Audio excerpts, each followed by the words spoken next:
Hello everyone, Quickshot14 here, showing Ion Cannon Wars maps that I'm working on. This is a very early alpha version that I'm showing you.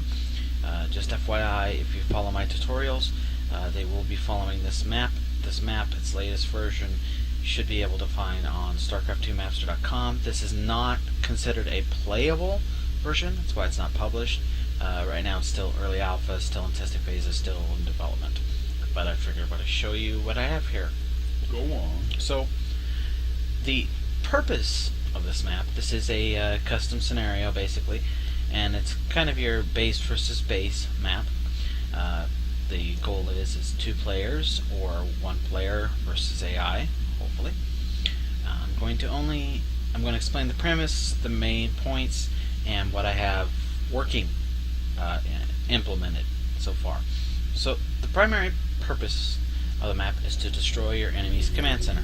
That's pretty much it. That's your main goal. Destroy the other base command center. That's all you have to do.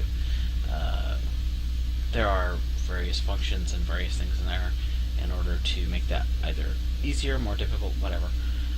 Hopefully we'll get to see that soon. So first element think of is resources. You don't mine resources. You just get resources.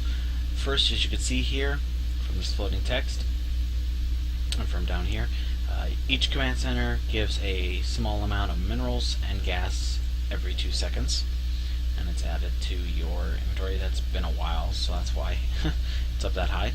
You also start with 25 supply from your command center. Now, that's pretty much all you get. If you want to get more, there are mines on the map that you can control either from ground, air, or from a structure as long as they're in range. So let me show you how that works. I'm waiting on you.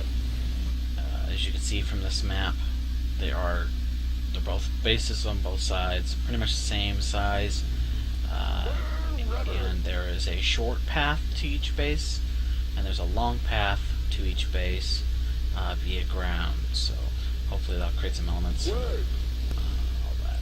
There are some doodads in place, some things set up, but as you can see, not everything is completely in the map yet. Again, still pretty early. Right on. So, you approach one of the mines. This is a mineral mine, as you can see here. Right now it's controlled by neutral. If it's controlled by neutral, then it's up for grabs. Whoever gets up to it first gets control, and to do that you just need to get in range of it. As long as they're one of your units in range of the mine, whether ground, air, or even a structure, which should create some nice gameplay, then you control it and you will reap the benefits, of course. You can kind of see here my minerals are now going up much faster than they were, and as soon as I come out of the area, I've lost control of it. There's a special alert, custom alert, go in there to do that. Come in there, you can kind of hear that, and same with the Vespine geysers, Vespine mines. Same deal. So, there you go. So this, one of the big elements of the game, is having resource control. Should make for some fun gameplay, and it's a very small range, so even though you can put structures around here, you're not going to have much room to do so, and so I can foresee a lot of fighting over these resources. So very cool stuff. So I'm just going to take control of all these so I have resources coming in, not that I don't have tons already. That's basically what these aliens are for right now, they're just for testing. Second element that's implemented for base thing besides resources is power, base power. Now don't freak out.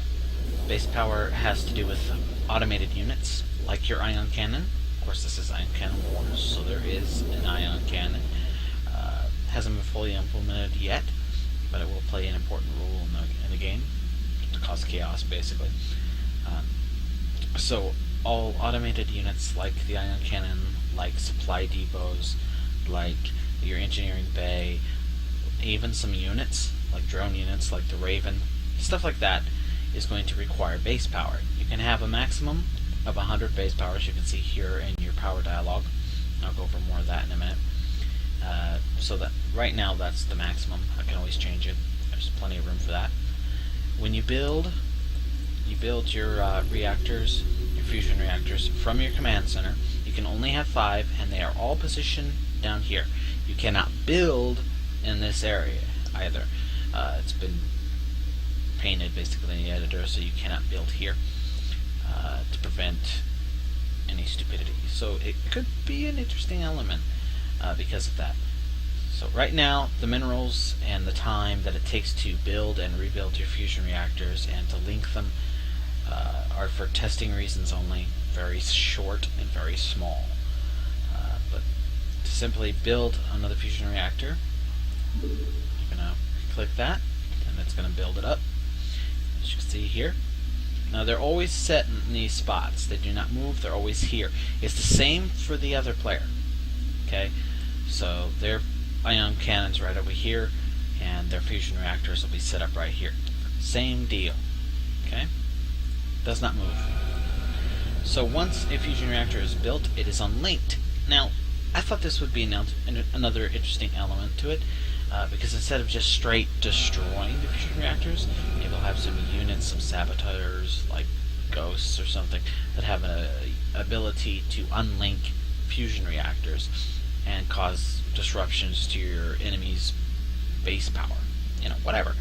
It just causes that more element to it, instead of just straight out destroying the reactors.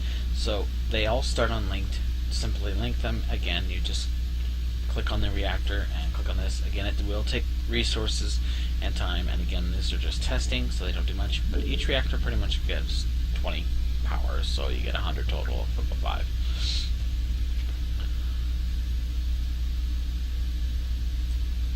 So that's how that works. Pretty simple. And as you can watch here, now that we have power, the ion cannon is now online. It's now powered. It's now getting energy, and you can see we now have 20 in total power out of 100. Power dialog is going to be basically your way of seeing what it is. By default, it starts with the total generated base power here. There's a button here to expand or shrink it, and there's a lot of information here at a glance. Second bar here is your used base power, so you can actually see how much power you're using and you're generating. So you have your total generated and then generating. The nice thing is you can switch these bars at will. So if you'd rather see your generated power and how much you're generating total based on what you can generate versus how much power you're using on power you're generated, however you would like to see it. And again, if you minimize it, now this new one's up here. Nice. I thought that was a nice little feature. Down here is more information, your fusion reactors status. So you can actually see at a glance what's going on with your fusion reactors. We have 2 of them up. As you can see, 3, 4, and 5 are all not built yet.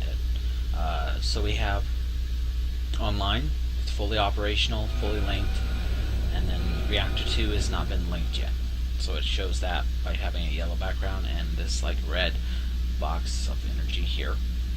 This shows your power base status, if it's offline, online, or if there's a shortfall, which I'll explain in a minute. And also your ion cannon energy, you can see here at a glance, so that's pretty useful. And then finally down here is going to show any units that are without power. So if you have a shortfall, which is basically you're producing or you're trying to use more power than you're producing. Pretty simple. And it'll show what units are without power down here. So that's pretty much how that works, and I'll go more in detail about that in a bit.